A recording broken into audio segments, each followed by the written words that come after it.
You ask Tiger to solve.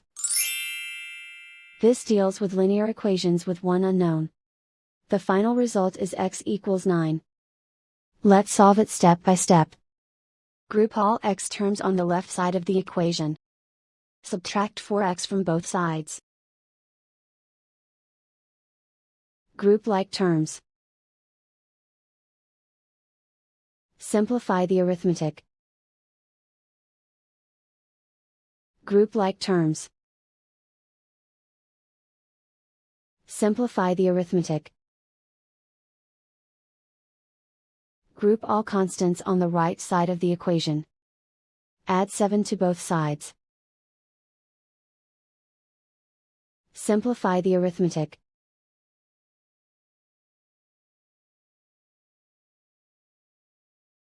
And so the final result is x equals 9.